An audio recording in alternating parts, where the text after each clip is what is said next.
네, 오랜만에 대형주 장세가 펼쳐지고 있습니다. 마감 스퍼트 시작 전 오후에 어떤 투자 뉴스 나왔는지 점검해드리고요. 먼저 안덕근 산업장관이 미국으로 출발했습니다. 25% 품목 관세로 피해를 보고 있는 자동차 쪽에 대해서 협상, 해결책을 꼭 달성하고 오겠다라고 포부를 내비쳤고요. 일단 미국과 협상 카드 두 가지가 있습니다. 방위비 인상 그리고 LNG를 얼마나 더 많이 수입하느냐 이 두 가지 카드인데 어쨌든 협상을 하면 우리나라에서 돈을 조금 더 써야 하는 것은 기정사실인 것 같습니다. 자동차와 반도체 쪽에서 정말 완벽한 협상을 이뤄내기를 바라면서 지금 시청자들 그리고 투자자분들의 이목이 집중되고 있는 상황이고요. 내일 밤 9시쯤에 이제 내용이 공개될 것 같습니다. UBS 측에서 진정한 바닥이 오지 않았다. 미국 증시가 추가적으로 더 떨어질 수 있다고 리포트를 내놨습니다. 이 관세 리스크가 지속되는 한 계속해서 미증시는 하방을 열어둘 수밖에 없다라는 건데요. 그래서 쌀 때 저가 매수를 하는 것이 아니라 반등할 때 매도하는 전략이 오히려 더 합리적이라고 평가하기도 했습니다. 자, 그런 가운데 모건 스탠리에서 아시아 기술주 시장 안에서 탑픽이 삼성전자다라고 삼성전자를 최선호주로 꼽았습니다. 지금 메모리 업황기 속에 숨은 위험은 관세다, 수요 파괴 등에 있다라고 표현을 하면서 앞으로 거시적 변수가 이 반도체 시장에 악영향을 줄 수도 있다고 언급을 했습니다. 하지만 삼성전자 침체기 방어력도 뛰어나죠. 주가도 저평가죠. 거기다 자사주 매입까지 하고 있는 상태라서 최선호주로 삼성전자를 꼽기도 했습니다. 오늘 HBM 장비단이 강하죠. 엔비디아가 반등했고요. 오늘 SK 하이닉스도 조금 더 삼성전자보다 탄력적인 모습 보여줍니다. 한미 반도체가 최근에 SK 하이닉스와 좀 노이즈가 있었는데요. 한미 반도체가 여유를 가질 수 있는 것은 고객사가 하이닉스뿐만 있는 것이 아니라 마이크론도 있고요. 최근에 이 중국 기업과도 손을 잡으면서 가장 비싼 가격에 TC본더를 팔기도 했습니다. 아마 하이닉스가 내일 실적 발표하고 나서 이제 공급 계약 체결 공시를 좀 낼 수도 있는데요. 이달 말에 하이닉스가 TC본더를 얼마나 많이 샀는지 주목해 보시면 좋을 것 같고요. 한미 반도체 오늘 급등하고 있습니다. 13%대 오전보다 더 탄력적인 모습을 오후장에서 나타내고 있는 상황이고요. 이외에도 테크윈 같은 HBM 장비단이 오늘 전반적으로 강합니다. STI, PSK 홀딩스, 유진테크 전부 다 장비단이죠. 다음 뉴스 확인하겠습니다. 자, 태양광과 이 풍력에 대한 고정 계약 기간이 20년이었는데요. 이 20년을 깰 수 있는 그런 정책이 나온다고 합니다. 태양광 같은 경우는 단위를 조금 짧게 가져가는 것이 좋고요. 이 해상 풍력 같은 경우는 계약 기간이 길어야 조금 더 이 금융권에서 PF를 잘 받을 수가 있기 때문에 조금 더 20년 이상의 고정 계약 기간을 원한다고 합니다. 그래서 결국 태양광과 풍력 산업 모두 다 좋은 소식인 거고요. 앞으로 지금 정부에서 계속 신재생 에너지에 대한 정책이 나오잖아요. 추가적인 규제 완화 소식이 나오는지도 함께 지켜보시는 게 좋겠습니다. 그런 가운데 또 이재명 전 대표가 이 서해안 에너지 고속도로에 대한 공약을 내면서 오늘 전선 관련주가 급등을 했습니다. 사실 이건 처음 나온 이야기는 아니고요. 몇 달 전부터 계속 이 서해안 쪽 해저 에너지 고속도로 이야기 나왔습니다. 여기에 이제 참여할 수 있는 경쟁사가 LS 전선하고 이 대한 전선인데요. 대원 전선이 아니라 대한 전선인데 아직까지는 어떤 사업자가 진행될지는 미지수고요.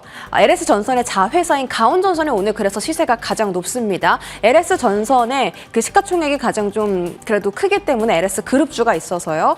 LS 마린솔루션이나 LS 에코에너지 같은 종목들도 오늘 같이 급등을 했는데요. 특히 또 오늘 이 동해를 해상풍력의 중심지로 만들겠다라는 언급도 나오면서 최근에 본사를 동해로 이전한 LS 에코에너지의 주가 흐름도 조금 지켜보실 필요가 있겠습니다. 시세 보시죠.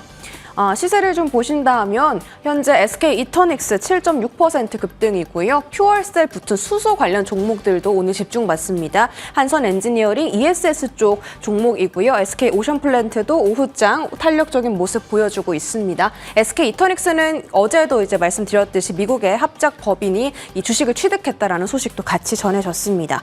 오늘 또 2차 전지가 강합니다. 일론 머스크가 이제 백악관보다 테슬라를 더 중요시 우선시하겠다라고 발언을 하면서죠. 가장 큰 이 테슬라의 밸류체인 기업이 바로 LNF입니다. 국내에서는요. 그래서 신차 출시 효과 그리고 고객사가 확장되면서 LNF가 조금 더 상단이 높아졌습니다. 한국투자증권에서 95,000원의 목표가를 제시했고요. 그리고 양극재 출하량도 작년 동기 대비 올해는 정말 크게 늘어날 전망이라고 하는데 모르죠. 조금 더 지켜봐야겠습니다. 2차 전지주 한번 시세 확인해 볼까요? 2차 전지주의 시세 오늘 LNF 역시 12%대 급등이고요. 엔캠도 10% 안팎의 급등입니다. 엔캠과 이 덕산테코피아 같은 조금 그 전액 종목들이 오늘도 강하고요. 대주전자재료, 응급제 대장주입니다. 8.7% 이렇게 소재단 위주로 오늘은 반등하는 것을 확인해 볼 수가 있겠고요. 외국인이나 기관도 삼성 SDI나 LG 엔솔 같은 셀 종목들 담고 있습니다. 마지막으로 정부, 이 중국인 무비자 허용, 입국 허용에 대해서 계속 논의 중인 것 같은데요.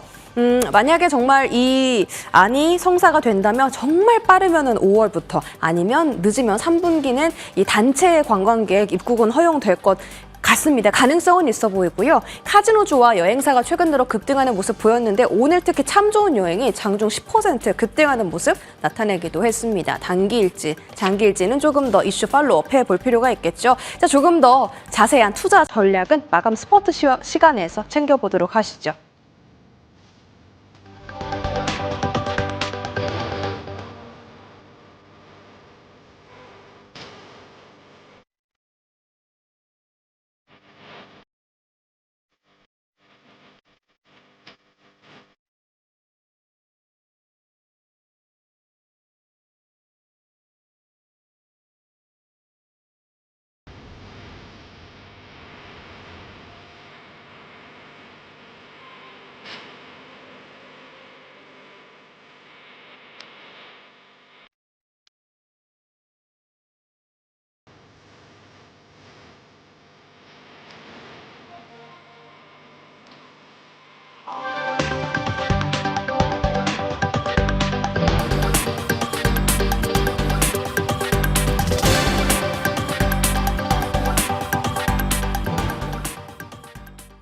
네, 마감 스포트 두 분과 함께 이어가겠습니다. 오늘은 우리가 어떤 시장이다라고 이해하고 또 활용할 수 있는 것인지 두 분의 고견 듣겠습니다. 루크투자연구소 임순재 대표 모셨고요. 글로원 파트너스 이성웅 이사 함께하겠습니다. 두 분 어서 오십시오. 네, 안녕하십니까. 네, 반갑습니다. 자, 한 분 한 분께 일단 오늘 같은 경우는 대형주가 수급을 좀 몰고 가고 있습니다. 네, 계속 이제 이게 스타트라고 보기에는 해결해야 할 것들이 많고 일단 당장 내일 있을 이슈가 또 굵직하고 큰 것들이 많기 때문에 오늘 포지션을 어떻게 대해야 하는가 위주로 좀 질문을 많이 드려볼게요. 일단 첫 번째 종목은요. 지금 엄청난 상승세를 자랑하고 있는 한미반도체 확인하겠습니다. 사실상 지금 뭐 프로그램 쪽 그리고 외국인 쪽에서도 한미반도체를 오늘 작정을 한 것 같습니다. 제가 봤을 때만 하더라도 한 11, 12%였는데 지금 또 13.5% 가깝게 올라가고 있습니다. 이거 오늘 꽤 센데 상승폭으로 보면 센데요. 임순재 대표님. 가격을 올릴 수 있는 이유는 기술력 때문이겠구나라고 하는 다시 한번 시장에서 재합의가 일어나고 있는 것 같아요.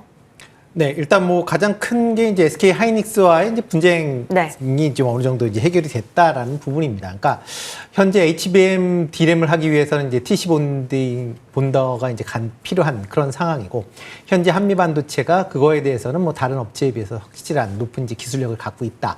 라고 이제 보여지고 있고요. 물론 이제 한화에서 이제 새롭게 시장을 진입한다라는 부분, 그런 부분이 이제 한미반도체에서 상당히 이제 보면 이제 어떻게 보면 견제를 했었다라는 걸로 보시면 될 것 같습니다. 뭐 그렇다라고 하게 되면 어떻게 보면 을이 갑을 이제 이긴 그런 케이스다라고 보여지는데 이게 단기적으로는 당연히 긍정적으로 볼 수 있는데 과연 장기적으로 긍정적으로 볼 수 있느냐라고 보면 좀 퀘스천이다라고 보여집니다.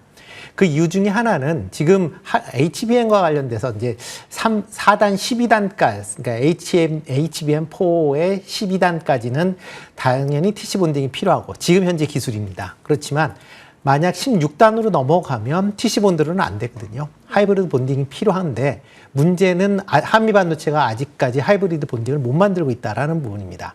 그리고 SK 하이닉스는 하이브리드 본딩과 관련돼서는 한화랑 지금 손을 잡고 있는 상황이거든요. 네. 그렇다라고 하게 되면 지금은 SK 하이닉스가 굽혀 들어가겠지만 나중에 하이브리드 본딩으로 넘어간다라고 하게 되면 그때의 기술력을 한미반도체가 확인하지 못한다. 그러면 한미반도체 입장에서 보면 과거의 삼성전자와 같은 그러니까 그런 거래 관계가 SK 하이닉스에서도 나타날 가능성은 있다라고 보여집니다. 그러니까 장기적인 건 그렇다라고 보여지고 아직까지는 하이브리드 본딩에 대한 그런 이제 수요가 그러니까 현재 개발을 여러 회사에서 진행 중에 있기 때문에 그 개발 과정에 따라서 주가는 좀 달라질 걸로 보여지고요. 뭐 오늘 같은 경우는 단순히 그런 일단은 하이브리드 본더보다는 TC 본딩에 대한 기대감으로 올라가고 있다라고 보여지고요. 이건 뭐 연속성으로 길게 가기에는 조금 무리가 있지 않을까 싶습니다. 일단 올라올 수는 있는데 제한적으로 일단 흐름을 보고 계시고 앞으로의 비전에 있어서는 그래서 종목명이 하나 비전인지 하이브리드 본딩 쪽이 나와야 될 것 같고 그렇게 된다면 진짜 HBM4가 강력한 수요를 이끌 만한 환경이 되어야 될 것 같긴 한데 지금은 또 거기에도 물음표가 찍혀져 있잖아요. 그러니까 굉장히 많은 이해관계가 있네요. 이 부분 좀 저희는 계속 추적할 필요는 있어 보입니다. 자, 이정호 이사님, 내일 SK 하이닉스 실적 있는데 네. 오늘 살짝 뭐 스포일처럼 좀 예측된 거 보니까 뭐 삼성전자 DS 부문단은 확실히 웃돌면서 엄청난 것으로 내일 나올 것으로 이미 기정사실화하고 있습니다. 한미반도체도 그러면 따라가는 연동을 보일지도 궁금한데 주가에 있어서 지금 많이 올라왔잖아요. 네. 멀리 보면 많이 내려와 있는 상황에서 올라온 거거든요. 자리는 어떨까요?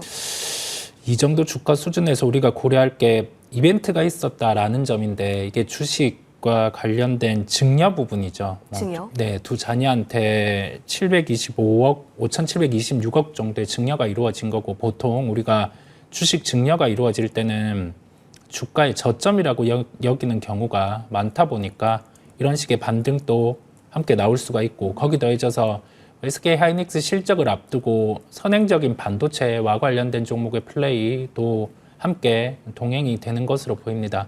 그러면 우리가 생각해 볼 점이 이번에 매크로의 영향을 받는 이슈로 인해서 종목들이 기본적인 펀더멘탈보다는 빠져 있단 말이죠. 네.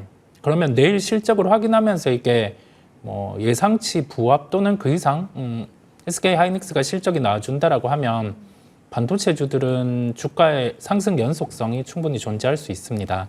그래서 뭐 여기에서 당장 매도를 하기보다 내일 SK 하이닉스 실적까지 한번 확인해 보면 좋겠고요. 그다음에 미국 시장 같은 경우도 관세 격화 이후에 이제 각 국가와 좀 합의로 가는 단계 그게 열려 있다 보니까 매크로적인 이슈 같은 경우도 주식을 뭐 매도할 필요는 없음을 말씀을 드려요. 한미반도체의 지지 가격은 한 76,100원 정도 위치를 하고 있습니다. 오늘 워낙 탄력이 강했다 보니까 뭐 8만 원 정도의 지지 가격으로 다시 바꿔서 볼 수는 있겠고요. 이 부분을 놓고 종목을 살펴보시면 되겠습니다. 이정호 이사님이라면 지금 한미반도체 들어갑니까? 이미 들어갔었어야 되는데 갔었어야 했다. 여기에 대해서 오늘은 추격하지 않고 예. 오늘은 추격하지 않고 내일 뭐 오늘 상승분의 한 반 정도 조정이 나온다라고 하면 한번 매수는 할 수 있는 거래가 오늘 발생을 했습니다. 이미 펀더를 훼손할 만큼 가격이 많이 내려와 있는 구간에서는 어떤 종목이든 다 유력한 후보지였던 거죠. 근데 오늘 한미반도체가 반응이 나와서 여쭤봤는데 일단은 좀 많이 또 가격하게 올라오고 있는 면도 있기 때문에 매수를 고민하시는 분들은 시기에 대한 고민 같이 해보시면 좋을 것 같고 장기적으로 봤을 때는 관망의 스탠스도 여전히 있으니까요. 챙겨보시죠. 자, 이어서 이쪽으로 가보겠습니다. 대형주 쪽 얘기를 좀 드렸는데요. 에코프로 BM, 코스닥도 시총 상위 종목입니다. 근데 목표가는 당연히 하향이 좀 얘기가 나오고 있어요. 주가를 반영시켜가는 것 같아요. 근데 왜 오를까? 오늘 이 얘기하다 보니까 테슬라 얘기가 계속 나오는데 임순자 대표님, 사실 너무 웃긴 것은 테슬라가 올라갈 땐 2차 전지주가 따라 올라가지 않았는데요. 그렇죠. 갑자기 이제 도지에서 일을 줄이고 뭐 사실상 손절로 바라보는 의견도 있긴 했지만 백악관 쪽에서 하지만 이제 테슬라 쪽을 더 열심히 하겠다라고 하니까 그럼 뭔가 사업을 기대를 거는 걸까요? 지금 어떻게 해석해야 돼요? 네, 그렇죠. 일단 뭐 일론 머스크 영향이 크다라고 보는 게 맞지 네네. 않을까 싶습니다. 오늘 같은 경우 뭐 대표적으로 지금 도지의 활동을 지금 열심히 하고 있죠. 그러니까 근데 일론 머스크가 기본적으로 지금 특별 공무원으로 돼 있기 때문에 5월 중순에는 그만둬야 되는 상황입니다. 그러니까 그렇게 되면 이제 테슬라에 본격적으로 일을 하게 될 걸로 예상이 되고 있고요. 지금 뭐 계속 지금 일론 머스크가 없는 테슬라의 지금 자동차 판매가 계속 감소를 했습니다. 1분기 같은 경우도 전년 대비 자동차가 20% 정도 감소할 만큼 일단 자동차가 최근에 안 팔렸다라는 거고요. 그러다 보니까 일론 머스크가 다시 CEO로 와서 본격적으로 일을 한다라고 하게 되면 그만큼 테슬라의 전기차가 많이 팔릴 것이다라는 기대감이 지금 시장에서 나왔다라고 보시면 될 것 같습니다. 뭐 그렇다라고 하게 되면 향후에 이런 이제 뭐 테슬라가 많이 팔린다라고 하게 되면 뭐 테슬라에 있는 뭐 밸류체인 내에는 뭐 긍정적으로 볼 수는 있겠죠. 근데 과연 잘 팔릴 수 있느냐라는 부분은 또 다른 문제입니다. 뭐 이유 중에 하나를 본다라고 하게 되면 지금 이제 미국에서 전기차를 구매하시는 분, 그러니까 미국이나 유럽에서 전기차를 구매하시는 분들은 대부분 진보적 성향이 있는 사람들이 좀 많이 구매를 한다라고 얘기를 하고 있습니다. 그렇다라고 하게 되면 미국 같은 경우도 공화당보다는 민주당을 지지하는 분들이 지금 전기차 구입이 더 많다라고 보여지고요. 지금 민주당의 밑보인 테슬라가 일론 머스크이기 때문에 테슬라가 과연 얼마나 잘 팔리냐라는 부분이 있고, 유럽 같은 경우도 지금 극우 성향의 정당들의 일론 머스크가 상당히 이제 우호적인 그런 이제 뭐 코멘트를 많이 했기 때문에 그렇게 되면 진보적인 입장을 갖고 있는 소비자들이 테슬라보다는 다른 전기차를 구매할 가능성이 좀 높아 보인다라고 보여지니까 과연 일론 머스크가 돌아온다라고 해서 판매량이 얼마만큼 증가할지는 좀 더 확인을 해 보셔야 될 걸로 보여지고요. 일단 전기차 판매가 글로벌 전체적으로 계속 지금 호조를 보이고 있는 건 사실입니다. 특히 이제 1월, 2월 글로벌 이제 전기차 판매량을 보면 전기차 배터리 판매량을 보면 전년 대비 40% 증가를 했습니다. 뭐 중국이 원체 많이 증가를 했기 때문에 중국을 뺀다라고 해도 지금 미국, 유럽 중심으로 27% 증가하는 그런 모습을 보였고요. 뭐 특히 이제 독일 같은 경우에 1분기 전체 이제 전기차 판매량이 전년 대비 37% 증가하는 그런 모습을 보였습니다. 그러니까 유럽 내에서도 전기차의 판매가 증가하고 있다라는 건 분명히 긍정적으로 보실 필요가 있는데요. 근데 그 내용을 본다라고 하게 되면 국내 2차 전지 업체들의 시장 점유율은 유럽 시장 내에서 감소를 하고 있습니다. 예. 지금 뭐 전체 글로벌 시장 전체에서도 뭐 전년 대비 한 6% 정도 감소를 했는데 그거 말고 그러니까 유럽 시장 내에서는 그 감소폭이 좀 더 크게 작용을 하고 있다라고 보시면 되는데요. 유럽 시장 내에서 국내 그 2차 전지 업체들의 시장 점유율이 작년 말 기준으로 36%대까지 떨어졌습니다. 그러니까 전년 대비 15% 정도 감소를 했기 때문에 그만큼 중국 업체들의 유럽 내 판매가 확대가 되고 있고요. 그거를 국내 업체들이 지금 쫓아가지 못하고 있다라는 점도 같이 보셔야 될 걸로 보여집니다. 그러니까 전기차 판매가 증가했음에도 불구하고 2차 전지의 수출 데이터는 계속 부진하게 나오고 있거든요. 그렇다라고 하게 되면 아직까지 그런 이제 실적에 대한 그런 우려가 지속되고 있는 상황에서 뭐 반등이 물론 이제 낙폭이 컸기 때문에 반등이 나올 수 있다라고 보여지지만 이 추세가 이어진다라고 보기에는 아직까지는 실적들 측면에서 보면 좀 더 보셔야 되지 않을까라는 생각을 해보고 있습니다. 네. 생각해 볼 게 많죠. 맞습니다. 그러면 단순한 기대감으로 이 정도 올리는 것이 지금 안 쳐다봐야 되는 게 맞는 것인지, 우리에게 자꾸 바닥권에서 급등을 만들어내는 경우가 작년 하반기부터 많으니까 학습 효과를 자꾸 주는 듯한 느낌을 네네. 받거든요. 네. 지금은 그냥 안 봐야 되는 거예요? 아니면 이럴 때마다 참여를 해야 되는 거예요? 트레이딩 관점으로 시가총액 상위주를 본다라고 하면 뭐 볼 수 있어요. 뭐 매매를 붙을 수도 있는 구간이다 보니까 특히 어제 테슬라가 9% 상승한 반응을 놓고 네. 시장에서는 보통은 뭐 미국 시장에서 강하게 오른 업종이나 종목에 대해서 매칭해서 플레이를 선호하는 주체들이 있어요. 그런데 한동안은 하지 않았어요. 왜냐하면 시장이 불안했다 보니까. 그런데 지금은 매크로에 대한 이슈가 아까 짚고 갔지만 조금은 그 위험도가 둔화되다 보니까 다시금 뭐 매칭 플레이 같은 경우를 재개를 하는 거죠. 오늘 LNF가 그럴 수 있겠고, 뭐 엔캠이 그럴 수 있겠고, 여기 더해져서 종목들을 보니까 LNF, 엔캠 나머지 소재가 오르니 좀 많이 빠져있는 2차 전지 소재는 뭘까라고 하면서 에코프로 BM을 택해서 이렇게 움직이는 경우가 있습니다. 다만 우리가 중요한 건 어떤 업종이나 종목을 샀을 때 이걸 시간을 투여해서 장기적으로 가지고 갈 수 있는 핵심 요소는 실적의 증대 요인이 명확해야 돼요. 성장에 대한 부분이 네. 보여야 되는데 아직 수요의 회복이란 게 좀 물음표가 있다 보니까 트레이딩 관점에서 제한적인 접근이라는 말씀을 드리고 주가의 하반 경직성은 한 9만 원대 중반 정도에서 나타나고 있다 보니까 그 부분을 활용해서 매매하고 싶으신 분들은 대응하시면 되겠습니다. 알겠습니다. 9만 원 라인대는 일단 체크를 해보죠. 이전에 저점이 8만 7천 원, 다시 또 만에서 지금 10만 원 올라온 거잖아요. 9만 원 지지력 보시면서 트레이딩적이라는 제한적인 의미로 바라봐주고 계십니다. 두 분 의견 정리하고요.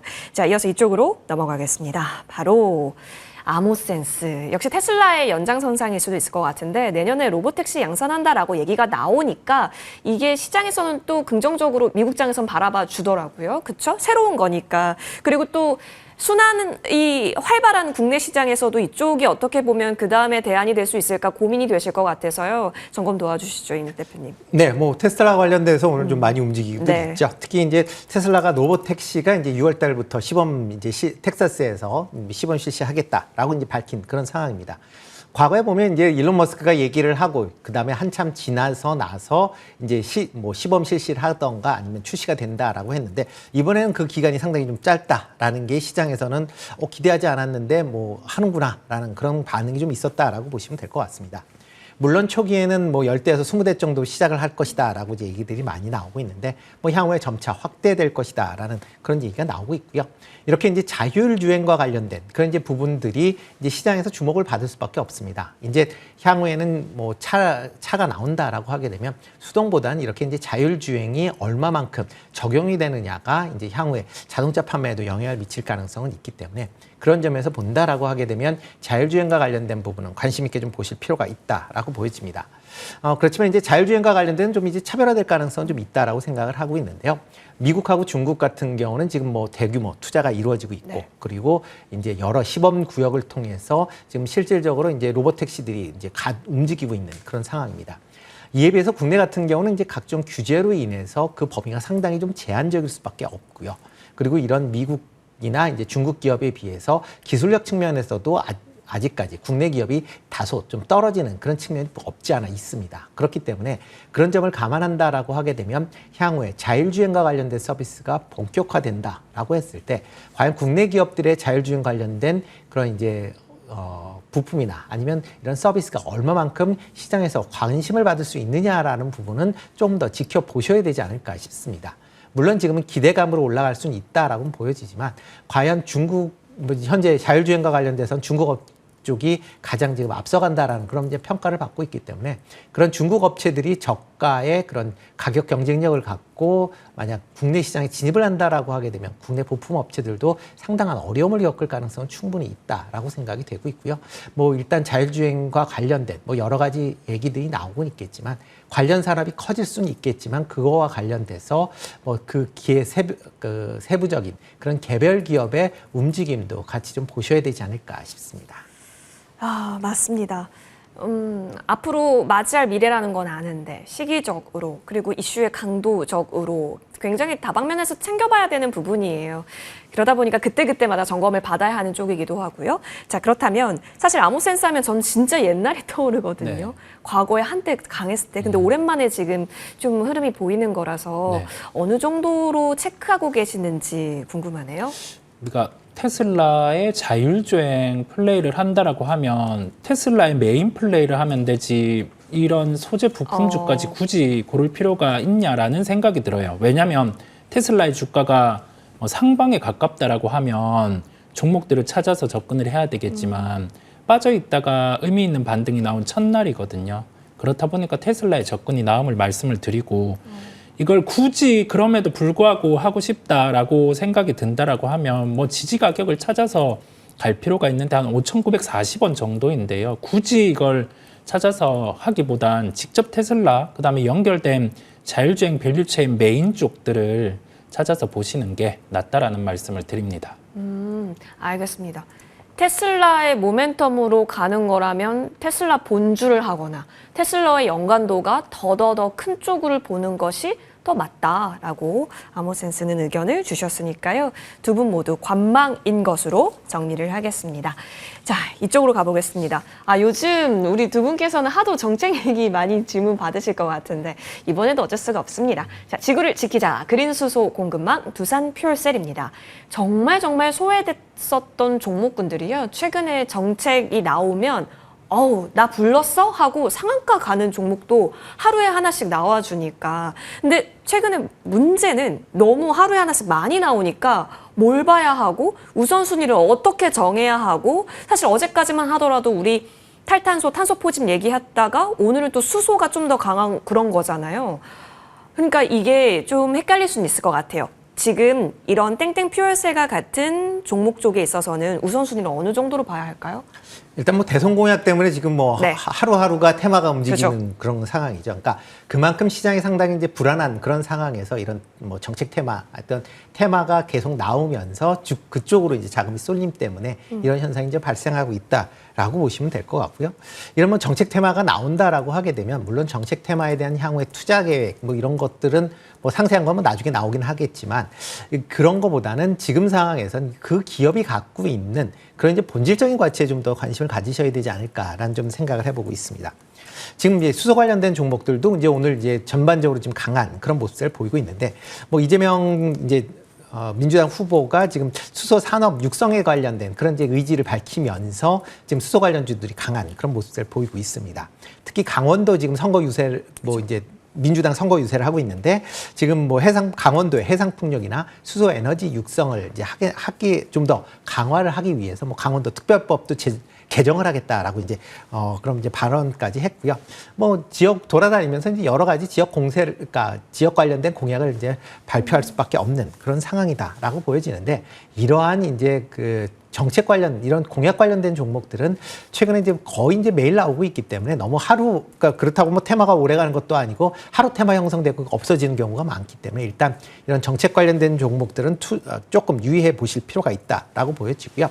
그거보다는 이제 국내에서 수소 이제 대형 수소를 이제 다루는 그런 업체들, 보통 이제 퓨어셀이 많이 붙어 있는 업체 같은 경우에는 지금 가장 주목을 해야 될 게 국내 수소 발전 입찰 제도를 어떻게 이제 향후에 시행할 것이냐라는 부분입니다.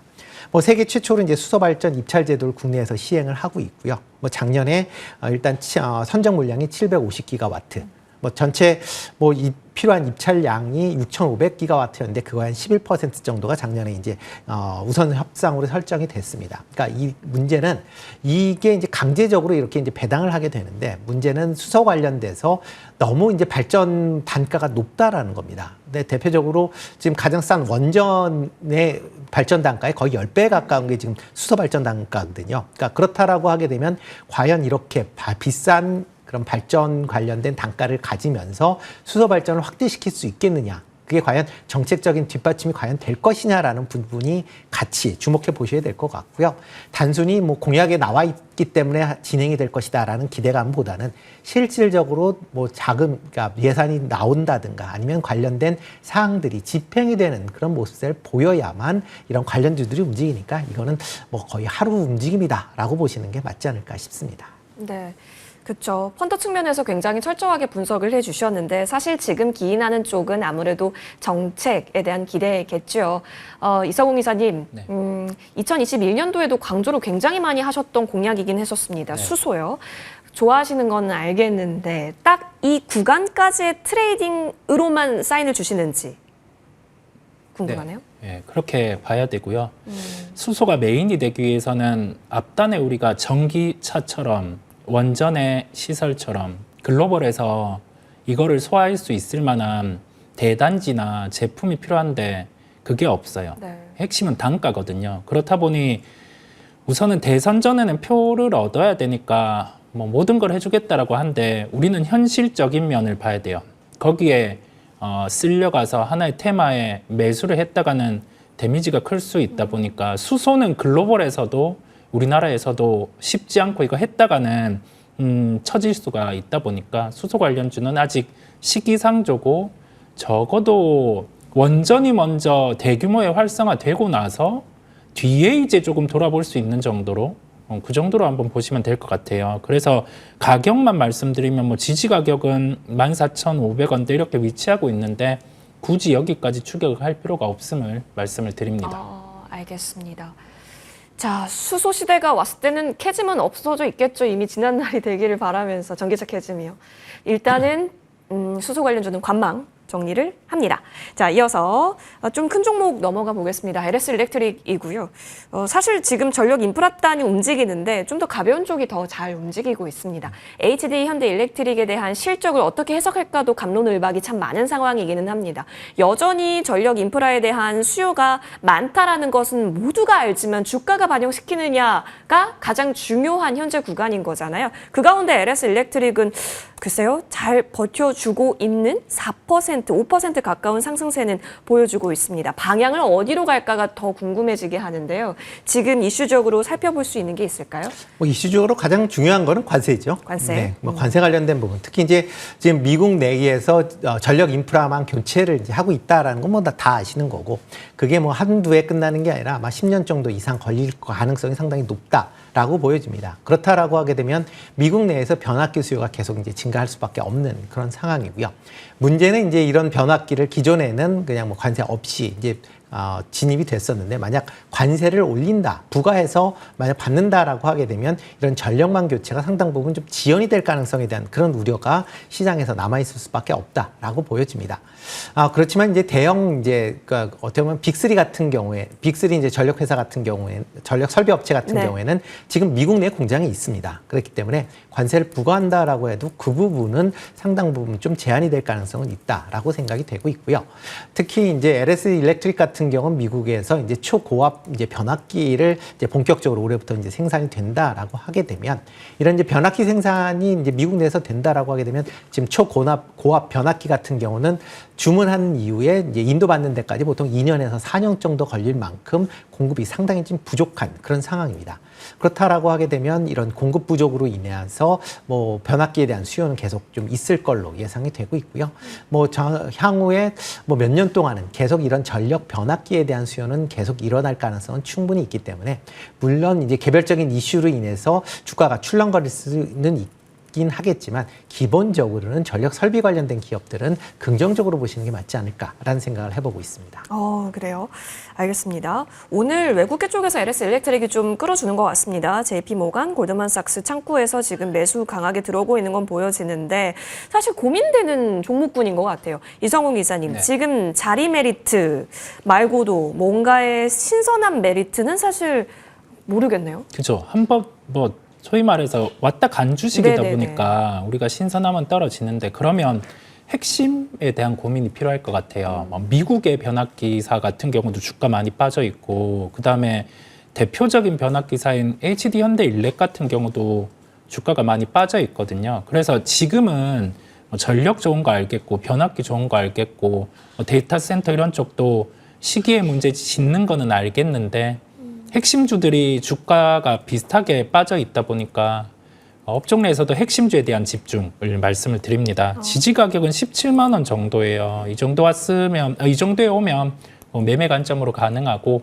하다는 점을 말씀드립니다. 네, 가격적으로 17만 원 부근이 온다면 또 예쁜 자리로서 활용해 볼 수 있겠습니다. LS 일렉트릭 앞으로 전력 기기단에 있어서의 흐름 같이 지켜보시죠. 마감 스포트 두 분과 의견 들어봤습니다. 오늘 함께해 주셔서 고맙습니다.